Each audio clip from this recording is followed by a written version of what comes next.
My name is Grace Amponsah. I live in Ghana presently, and I run an organization called Bowney Initiative, which seeks to build adolescent girls with the skills, the knowledge, the values that they need to be able to excel in their fields of interest, and then to become agents of change in their society. Um, I I started this organization because of my personal background. I was raised by my parents. My father is a taxi driver. My mother is a petty trader, and I have a younger brother who is autistic. So a lot of the support was also going in to support him, especially with his medical needs. But we didn't have so much. We didn't have enough. It was pretty difficult. I lived like let me say I go to school, come back. There was nothing fun about it. I just had to go to school and make sure that I did well. And my parents were always encouraging me, even though they didn't get the best of education. So what happened was I I did get a lot of support from my mentors, from my Sunday school teachers. There's this one lady who used to visit me in school. I don't know, one day she found me and then we didn't have any connection. There was no connection. She found me. I remember that day she told me that she wanted me to join her eat, and she took me to the restaurant. She tried to open me to a world I didn't know about, because in my normal world I wouldn't go to a restaurant, no one would take me out, none of those things. She exposed me. She was very supportive of me. When I finished high school, she invited me to come live on campus with her. Um, it was really inspiring for me. And the fact was I wanted to do well so that my parents could have a good life, my family could have a good life. And on the other hand, I didn't want to disappoint the people who had taken so much interest in me. So I was very studious. I put in everything that I could. I graduated high school. I did so well.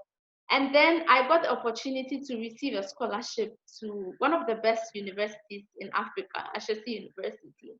And I felt like if these people didn't decide to invest in me, it wouldn't be possible. Like, they don't know me from anywhere, but they took that chance on me. And then I went to Ashesi during my third year. I realized that there was something that I realized. So in Brekusu is located in the eastern region of Ghana. There were a lot of girls there, had similar backgrounds as me. Mother, petty trader. Some of their parents were also farmers. But the thing was that most of these girls were not excelling. They were not doing well. Majority of them were getting pregnant. And that was the norm, not only in Brekusu, but a lot in the rural areas, in areas that are not very developed. You find that when girls do not get that support, right, they end up they end up not excelling in school or being dropouts. And I feel like that really hinders development, because if a woman, um, let's say, gets pregnant and then gives birth and is not able to take care of the child, because the lady spends more time with the children and they are not able to do that, it hinders development and it causes everything to shatter, right? So that was where I came from. I feel like I could do something about this situation because I was particularly from such a background, and I could put in the my experience and what I had learned over the years. And then I go to Breku, so I thought, oh, this is it. This is the situation. This is the solution. So we started. I remember my first time, one teacher in the community helped me to gather some of the girls. And then we started, the whole thing was to train them so that they'll be resilient, because nobody is going to give you all the resources. You might not get everything that you want, but you need to make the little use of what you have and be positive and have that positive mindset that everything will go well and put in your best. So that was a plan to help them, support them, encourage them so that they can focus on the most important things. But within that, we realized that a lot of the girls had more issues than I had imagined. So one of the challenges was that some of the girls' parents didn't care. They didn't care whether they went to school, they had all the books. They wouldn't care, just like my mom would care. My mom would rather not wear, let's say, a dress than look at me not have the materials that I need. So she will go heaven and earth to do everything. And most of these girls didn't have that. That was one. And then in the community, in the environment that they were in, there was that, let me say, pressure on the girls. A lot of the boys were following the girls, like lying to them, telling them that they are going to provide them the wealth. And it was easy for them to fall because that's all they see. A lot of these girls are being engaged in some of these things. So it was a lot of problems mixed up, and then financial support as well. Some of these girls didn't even have money to buy food to go to school. So it was a myriad of problems that resulted into them not having that kind of results that I thought they could have. So we started the organization. That's why we have Bowney Initiative, to give them that support and also to pull people in, because I can't do it on my own. It's huge. We have on our programs, we have mentors, we have people who would love to support the girls financially. We have other kinds of support that we are trying to give the girls, exposing them to opportunities, because if you don't have the opportunities or you don't see them, how do you even take advantage of them?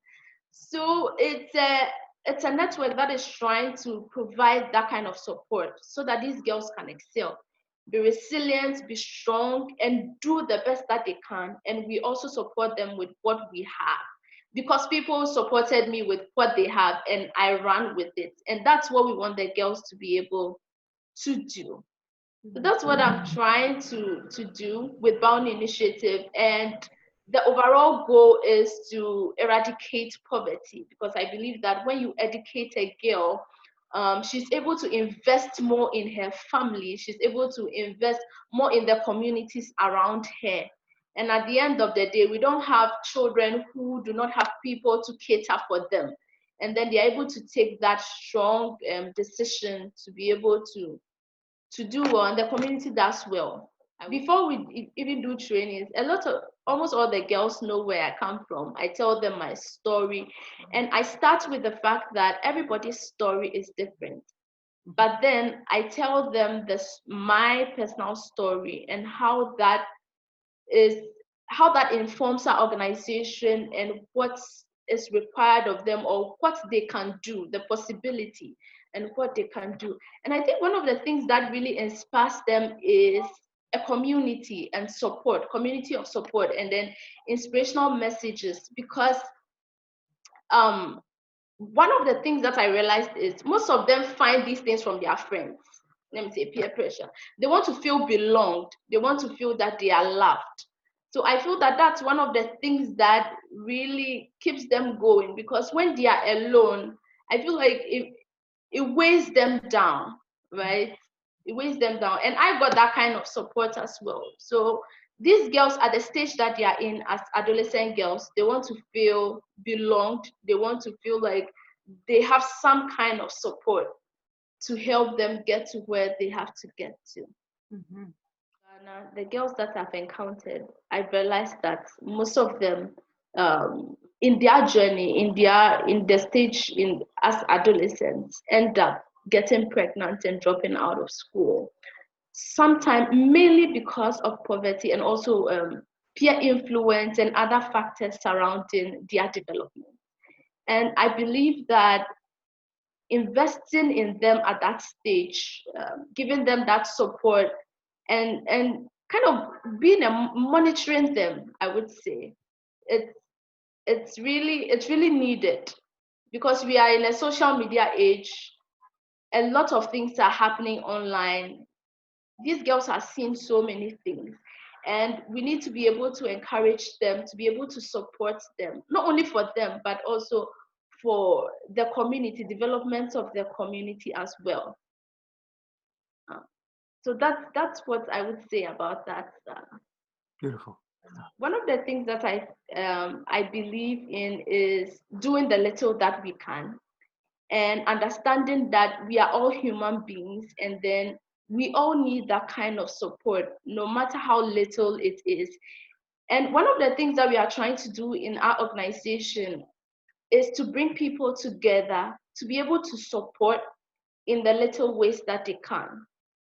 And that, I believe, shows more compassion, because you can decide to be on your own and then do what you want and then generate your own money for yourself. But looking at that other person and being supportive shows the compassion, shows that empathy that you have for that person. And the opportunity to speak to the Dalai Lama, it's overwhelming, because I have read so much about the Dalai Lama and what he does.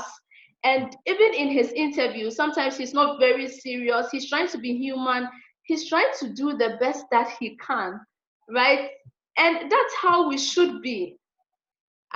It's we are all humans. It's simple. We have to live simple lives. If we can't contribute, let's contribute. Let's be kind to other people. Let's think about others. And it's such an honor to be able to speak to him, knowing how free he is. So it's quite amazing with someone of that stature, being very open, being very kind, no barriers, just not seeing himself as the center or someone who is a savior. No, because we are all like, it's an interconnected world, and we all need each other. So I am very grateful and very honored to get that opportunity, even though I haven't met him yet, but that opportunity to speak to him, because I see that a lot of the things that we want to do in our organization, I see that in how he treats people, how he speaks to people, and just how he lives his life. So it would be an honor to have that opportunity to